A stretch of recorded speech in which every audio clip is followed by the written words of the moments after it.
After finishing an unfamiliar shift, I was walking home at night.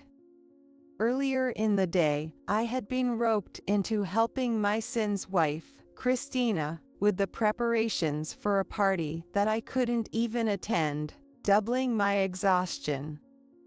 But it was a celebration for my granddaughter, Emma, and just imagining how happy my grandson, David, would be as a big brother kept my spirits up. As I passed by my house, I noticed the lights were still on. Glancing at my watch, it was already past 9 p.m. I realized it was time to put David to bed. But as I looked towards the house again, I saw something unbelievable. There was David, sitting alone in the garden, staring into the room. Why is he outside? David, what's wrong? I rushed over. Seeing me, David smiled with relief. But the next moment, he burst into tears. What happened? Why are you out here alone? David, seemingly wanting to say something, started with an apologetic tone. It's Emma's birthday today, but they said I can't join because it's a family-only celebration, he sobbed. That's terrible. Unable to bear it, I silently pulled David by the arm and walked out of the gate. Not again, something that shouldn't have happened, happened. You haven't eaten anything since lunch, right? I'm tired from work too, and I'm starving. Let's go grab something tasty to eat. I tried to sound as cheerful as usual to comfort David. Sensing something, David brightened up and responded. I left David alone at the table in the diner for a moment. Pretending to go to the drink area, I took out my cell phone. It's been a while since I've contacted them, but I wonder if they'll answer. After a few rings, a puzzled voice answered. Hello. I said my name, apologized for calling late at night, and briefly explained the situation David was in. The person on the line responded, I'll be there right away, and hung up. After a while, a woman entered the diner. When I raised my hand towards the entrance, the woman noticed and hurried over to our table. David, looking up at her with a confused expression, was embraced by the woman, unable to hold back her tears.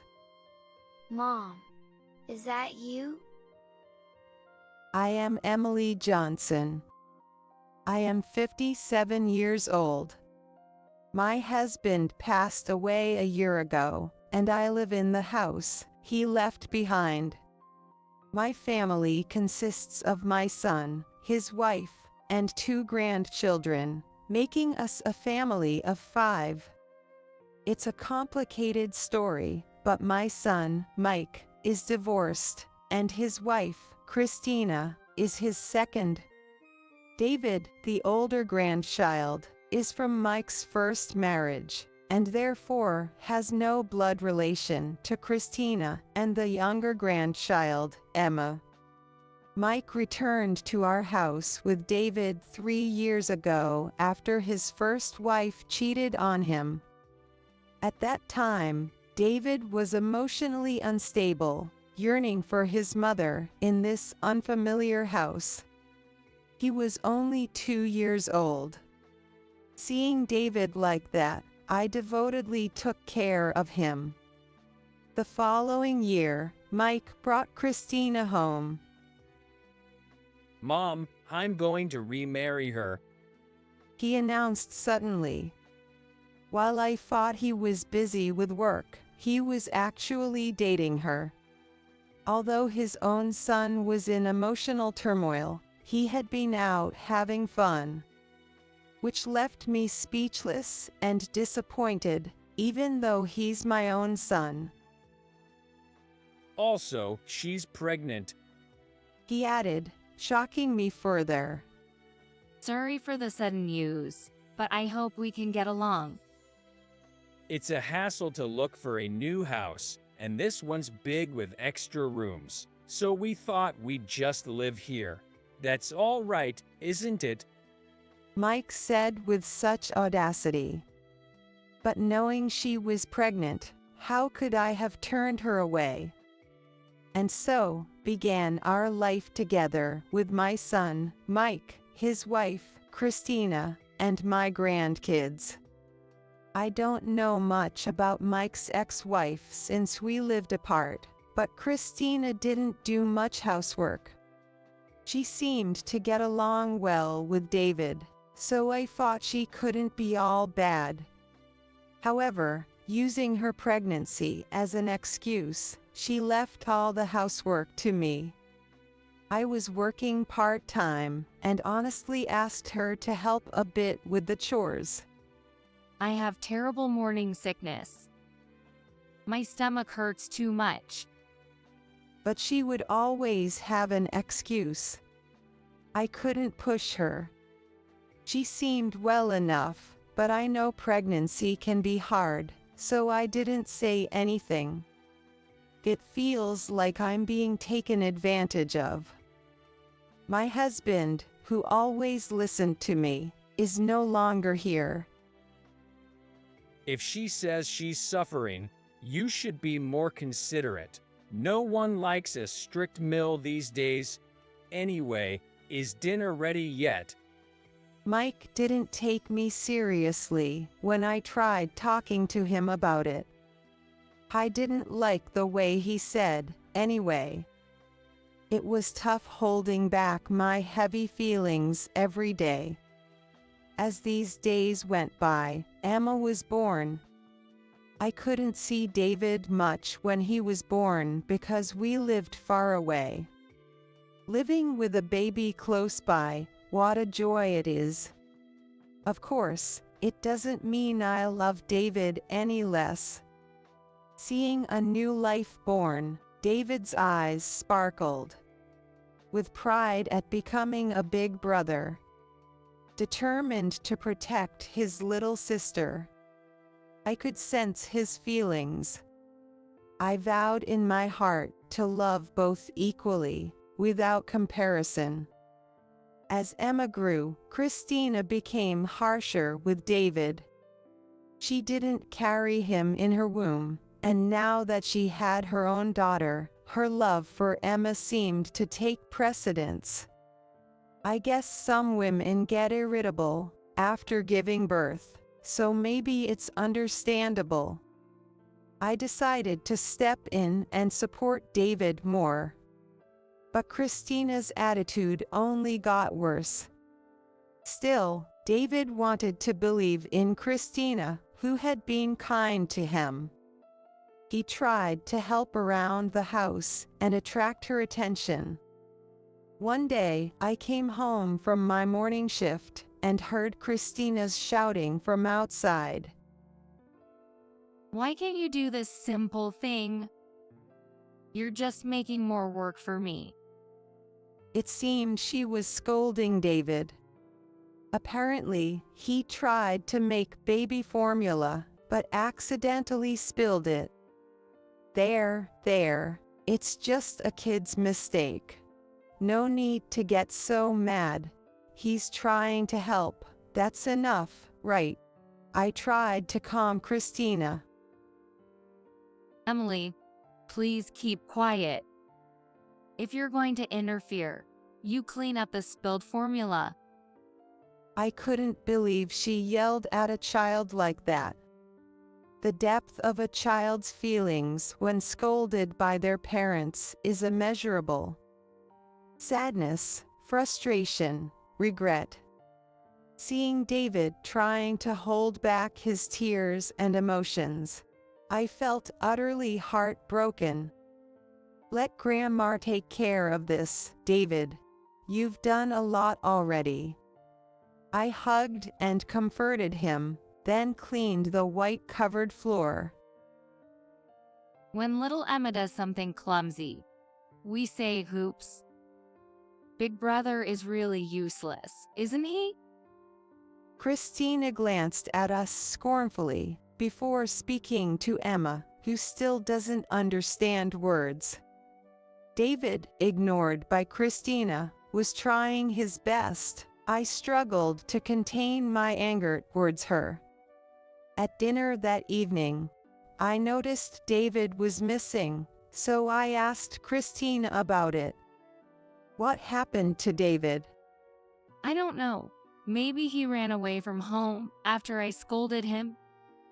Christina casually replied, "That couldn't be possible. David is only 4 years old. Where could he run away to?" Just then, Mike came home. "Mike, I can't find David anywhere," I said. He's a boy. Maybe he's at the nearby park or something. Anyway, hi Emma, Daddy's home. Mike seemed unconcerned. It was already past 7 p.m. Even if David was at the park, shouldn't they be worried? While Mike and Christina started eating the dinner I prepared, I rushed outside to look for David.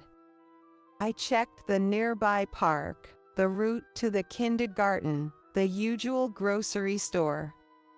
But David was nowhere to be found. Maybe he's back home by now, I thought, heading back. As I was about to open the front door, I heard a sound like metal being hit from the backyard. We have a small shed there. The sound seemed to be coming from it. No way, it can't be. That just wouldn't happen. Approaching the shed, I heard the sound of the door being banged on and a faint voice. "David, David, is that you?" I flung the door open to find David, his face swollen from crying, sitting there sobbing. How could they do this? I picked up David and hurried back to where Mike and Christina were eating, with a furious look. Seeing me like that, they looked at each other awkwardly. "What on earth is going on here?"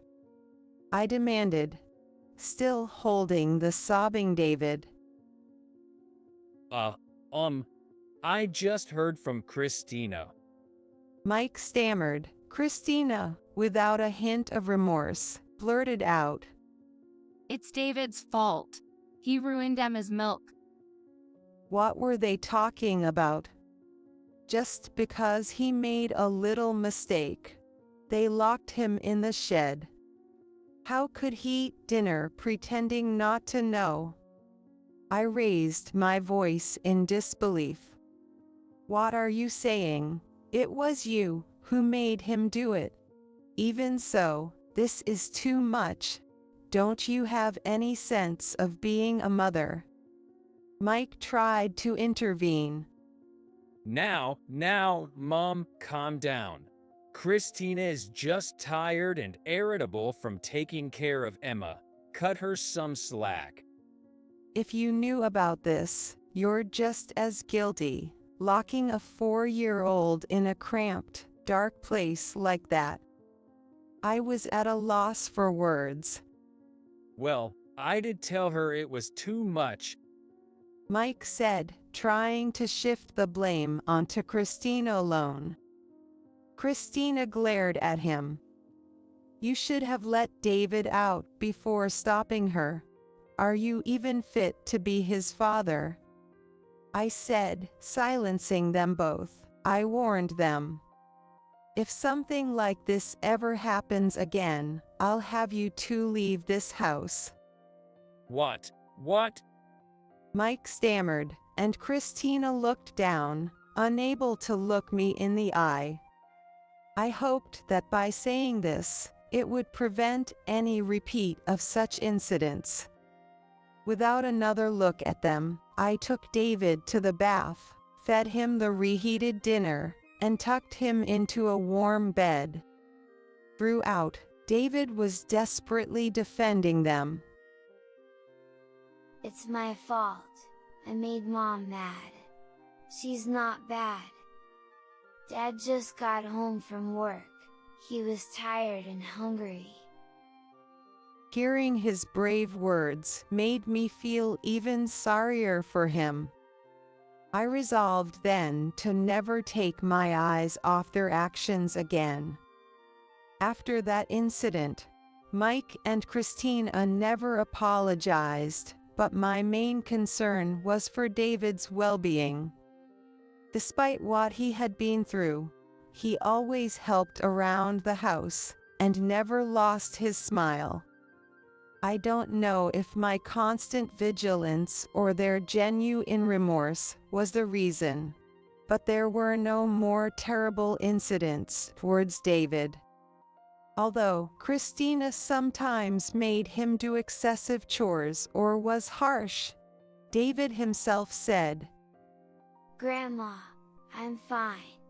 I want to help Mom. Plus, Emma is cute. As a big brother, I need to be strong." His brave words left me speechless. I didn't want to intervene too much for fear that it might worsen Christina's mood and lead to another terrible incident. I wanted to avoid that at all costs. However, to my relief, Mike and Christina's behavior towards David eventually returned to how it was before Emma was born. It seemed that peace had returned, and I gradually let my guard down, returning to our usual life. 2 months had passed since that dreadful event. Peaceful days continued. One day, I was asked by my manager to change my shift at work. Usually, I worked only in the mornings, but they were short-staffed for the evening shift until closing. Since the incident with David, I had reduced my working days, and being someone who can't say no when asked for a favor, I agreed to the shift change. Oh, Emily, aren't you going to your part-time job today? There's been a shift change. I'll be working this evening, so I'm counting on you to handle dinner tonight, I replied. Christina looked visibly annoyed at first, but then her expression suddenly brightened, as if she had an idea. Then, how about we have an early birthday party for Emma today? Planning a party while knowing I wouldn't be home. It seemed I wasn't invited to my dear granddaughter's first birthday celebration. Well, I better start preparing for the party. I'll tell Mike to come home early, Christina said, oblivious to my feelings.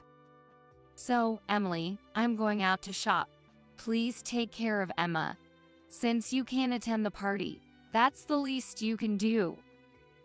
She left Emma with me under the guise of shopping, giving us some time alone.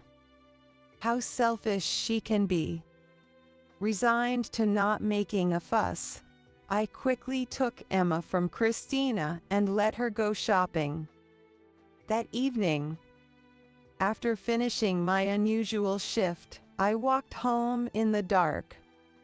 I was doubly tired because Christina had made me help prepare for a party I couldn't even attend. But the thought of celebrating Emma and seeing David happy kept my spirits up. As I passed by the house, I noticed it was still brightly lit. It was already past 9 p.m. I needed to put David to bed soon. Hopefully, I won't be stuck with cleaning up after the party. As I looked towards the house again, I saw a sight that I couldn't believe. David was sitting alone in the garden, staring into the room. I couldn't comprehend what was happening. Why is David outside? I hurried to the front entrance, then rushed around to the garden. David, what's wrong?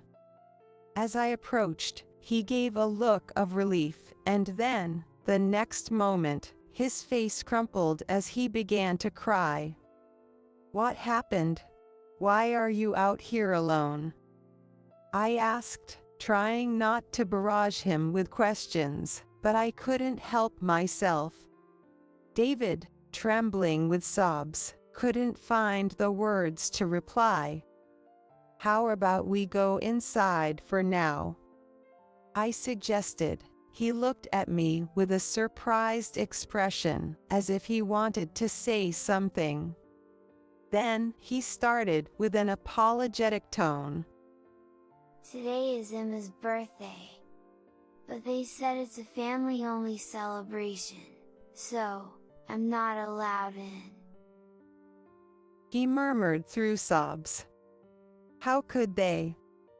I couldn't hold back any more and, without a word, took David's arm and started walking out of the gate. Not again, this shouldn't have happened. What's wrong, Grandma? Are you mad? Where are we going? David asked me anxiously. Realizing I had let my emotions get the better of me, I replied, You've been outside without eating anything since lunch, right? Grandma is tired from work too, and I'm hungry. Let's go get something delicious to eat. I spoke in my usual cheerful tone to reassure him. It seemed to work, as David responded brightly. Bringing a child to a diner at night. I was worried about what others might think, but none of the other customers or even the staff seemed to pay us any attention. I left David at the table and stood up. I'm going to get us some juice, I said, pretending to head to the drink area, but instead taking out my cell phone. It's been a while, but I wonder if they'll answer. After a few rings, a puzzled voice answered. I said my name and apologized for calling late at night, and briefly explained David's current situation. The person on the line said she'd come right away and hung up. When I returned to the table, David was eating the fries he had ordered. You took a while, didn't you? He asked, drinking the melon soda I had placed on the table and looking at me anxiously. I couldn't decide what you'd like to drink. I made an excuse, but David quickly changed his expression. I love melon soda, he said, cheerfully gulping it down. He's still just 5 years old. Coming to a diner at this hour, he didn't even get excited. He waited quietly at the table, even concerned about looking mature. Why does such a good child have to go through this? I could only watch, filled with regret, as he quietly munched on his fries. When David finished his fries, he seemed restless. What do you think? Should we order a hamburger too? I suggested. Maybe we should go home soon? Won't they get mad? He replied with a worried look on his face. Even though he said that, we couldn't go home just yet. How should I explain this to David? As I pondered this, a woman entered the diner. I glanced at the entrance and waved to her. The woman noticed and hurried over to our table. Who Is that? David looked up at her with a puzzled expression. The woman, unable to hold back her tears, embraced David. This was Ashley, David's biological mother, whom I had called earlier. Mom, is it really you? It seemed like David suddenly remembered too. Mike and Ashley's divorce happened when David was 2 years old, 3 years ago. Yet, David still remembered his biological mother. She was the mother he had yearned for when he first came to our house. And Ashley, too, had never forgotten David for even a moment. As the two of them calmed down from their crying, I explained everything to Ashley. How Christina had been harsh with David. The incident where he spilled the baby formula and was locked in the shed. And today, being excluded from Emma's birthday party because he was not family. I'm sorry, I should have watched over him more closely. No, Emily, you don't have to apologize. You've been protecting David, haven't you? And you called me here.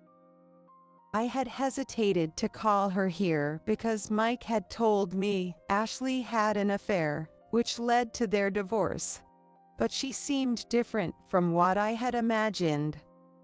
You're David's biological mother. I called you on a whim, but I hope I didn't inconvenience you. Do you have a new partner or family? As I hesitantly asked. Ashley raised her voice. No, I don't. All I wanted was David. What did she mean? When I relayed what Mike had told me about their divorce, Ashley, turning pale, began to tell the truth. Actually, Mike and that woman, Christina, were having an affair. As she gazed sadly at the sleeping David, Ashley revealed the truth about Mike and Christina's relationship that began around the time David was born. Then, a man claiming to be a lawyer suddenly appeared before Ashley, presenting documents about her alleged affair and neglect of David, leading to the divorce, alimony, and child support discussions. Ashley had lost her parents early and was isolated. She had no one to turn to. After marrying Mike, she had become estranged from her friends. And as a stay-at-home mom devoted to baby David, had only superficial interactions with neighbors. In such weak social connections, gathering evidence to prove her innocence was difficult. I said, feeling dizzy with the revelation. I wish you had relied on me. But at that time, I was so shocked by Mike's betrayal. I even doubted you. Ashley admitted apologetically. I felt ashamed of my son's actions and regretted not connecting more closely with Ashley at that time. I hated myself for it. Really, I'm sorry. So, have you been paying child support? Yes, my parents left me some money, and I was fortunate to reconnect with my previous employer. I've managed to pay child support without fail, for David's sake. Hearing this, I couldn't listen anymore. I had been living obliviously with that couple. I don't even know how to apologize. It's okay, Emily. You haven't done anything wrong. And finally, I got to see David. That alone makes all the child support worth it. Ashley's expression was calm as she spoke. By the way, Mike has custody of David, but you haven't seen him, have you? I brought up the question that had been bothering me. As expected, Ashley's face darkened. Since the divorce was finalized, I haven't seen him. Not even once. She replied in a thin voice. I couldn't contain my emotions any longer. Ashley, I've made up my mind. David's parents aren't those two, it's you alone. I won't let them take David away from you anymore, I declared. Ashley looked at me in surprise. Then, she nodded firmly, seemingly agreeing with my determination. I wasn't doing nothing, actually. Ashley said, revealing that she had already hired a lawyer to counter the fraudulent alimony claims and to sue Mike and Christina for damages. The lawyer Ashley hired discovered that the attorney Mike and Christina had used was not a real lawyer, but just their friend. I'll help you, for David's sake. Forming a team with Ashley in that late-night diner. 3 months passed, and I continued my usual life, making sure David came to no harm. One day, Ashley and her lawyer came to our house. Mike and Christina were surprised and flustered, but I calmed them and had them sit down. What brings you here today? Christina asked, trying to act tough. We're here to discuss the compensation claims against you and Mike, and to talk about transferring David's custody to us. Ashley calmly responded to the challenge. Compensation. That should be about you, shouldn't it? Mike told me about you. Christina mocks the former wife. Well, that makes sense, considering you were Mike's mistress. What an outrageous thing to say. I met Mike only after your divorce. Silently observing the exchange between his ex-wife and current wife, Mike remained quiet. Let's all calm down. First, let's hear from the lawyer, I interjected, pretending to be unaware of the truth, while subtly steering the conversation towards Ashley. Please take a look at this document. The lawyer said, enfolding a report prepared by the fake lawyer, hired by Christina and Mike. This is the report given by Mike's attorney at the time of his divorce from Ashley. Such an old document. What proof could it possibly be? Christina said, clearly flustered. What about it? I too had a proper lawyer. Mike began, but was interrupted by Ashley's lawyer. Was that really a lawyer? Which firm were they from? What? Ignoring Mike's struggle to respond, the lawyer continued. As a fellow lawyer, I must say this report lacks credibility. The evidence photos are clearly fabricated, and the claims of Ashley's neglect are too ambiguous. But it was this evidence that led to their divorce. Christina, desperate to defend her position, insisted. Indeed, Ashley did divorce based on these accusations, but the child support claims were excessively high. Besides, despite paying child support, she hasn't been allowed to see her child even once, right? Well, that's because David didn't want to see her. How could that be? I thought to myself, recalling how much David had longed for his mother after the divorce. I shivered with anger. But she did neglect him, didn't she? Regardless of how vague the testimonies were, they were still there. Christina argued, regaining some of her composure. Would you like to see the child care diary I kept at that time? Ashley then pulled out a notebook. An ordinary, well-worn B5 size notebook.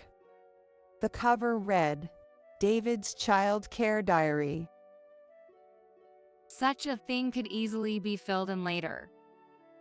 However, when Ashley silently showed the contents of the diary, Christina's face drained of color. It was filled with detailed records of David's feeding, diaper changes, sleep times, and at the end of each day, a short diary entry by Ashley. In the empty spaces, there were also messages to David. Christina, who is raising her 1-year-old daughter, Emma, should surely understand. Could a person accused of neglect keep such a meticulously detailed child care diary? Christina was left speechless by what she saw. And Mike, watching her, looked utterly bewildered. Apparently, the concepts of genuine child care were beyond him. In this diary, there's a section where Johnson's actions are also recorded. Me? Mike, already worn out, was taken aback. It includes details like coming home late from work or going on business trips. Ashley added with a tone suggesting she knew more. But this doesn't expose any affair. Christina insisted. True, a diary alone isn't enough for proof. That's where we had to dig deeper. Suddenly, Christina seemed to remember something and became visibly flustered. I've kept Mike's credit card statements. They were tucked away in the household budget book after our divorce. Neither Christina nor Mike seemed ready to argue. On the day Mike claimed to be on a business trip, but didn't return, the credit card statement listed a charge from a resort hotel. Ashley continued smoothly. And on the same day, there's a photo posted on a woman's social media. The hashtags include the hotel's name and words like secret. That's just a coincidence. That could happen to anyone. Christina's desperate defense was palpable. Well, this lady, despite talking about secrets, seems to be flaunting something in her photos. Ashley pressed on. Is this watch in the picture Mike's? She asked. I noticed the shock in both Christina and Mike's expressions. Isn't this a common design? I see. Christina was unaware. This was a gift from my husband and me to Ashley and Mike when they got married. It's a pair of custom-made watches. I interjected, playing dumb. No, it can't be. The room fell silent for a moment. Okay, enough. Mike said resignedly. Ashley then gave a knowing glance to her lawyer. Since the person involved has admitted it, this helps us a lot. We'll proceed with the settlement without going to mediation. I won't accept this. I'll even take it to court. Christina retorted defiantly, but the lawyer continued. Shall we also discuss the fake report created by the so-called lawyer? We have already heard his side of the story, you know. What? Apparently, the fake lawyer was Christina's friend and ex-boyfriend. It seems he had been funneling Ashley's alimony and child support to himself. Once we discussed the possibility of forgery of private documents, he was quite willing to share everything. Christina had no comeback. Through the gap in the sliding doors, David peeked in, asking, "Mom, what's wrong?"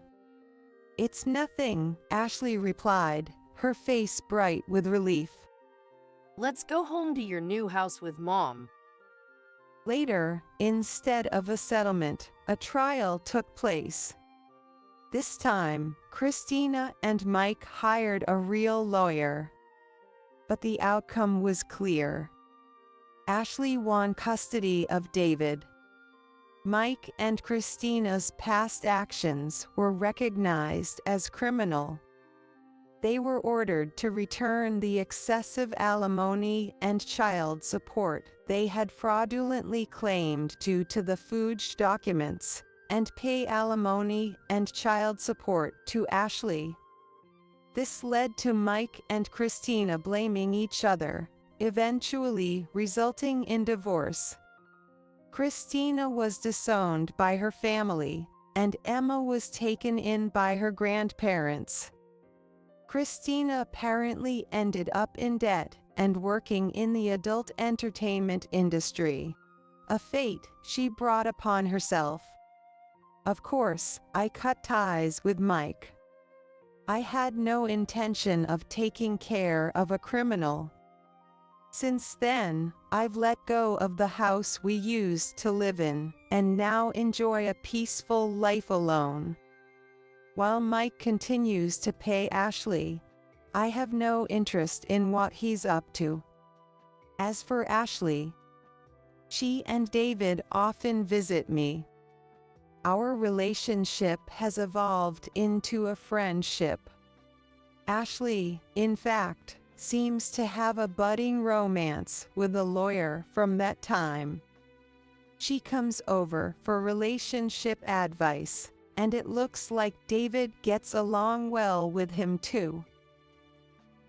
One day, while Ashley was discussing her love life with me, David suddenly said, "Mom, I love seeing you smile. And I'm happiest when you and that guy are together." A year has passed since then. Today is the day Ashley and David are visiting me. I couldn't wait, so I went down to the entrance of my apartment to meet them. I saw them walking towards me. David was considerately holding Ashley's hand. Such a kind child. Did you come all the way down to meet us? Emily, thank you so much. It's nothing. I was looking forward to it. Plus, I said, taking her bag and glancing at her noticeably pregnant belly, "You're not just one person anymore." I can't wait to meet the baby. Dad is excited too. Watching their happy faces, I couldn't help but smile. Outside, the warm air of spring enveloped us.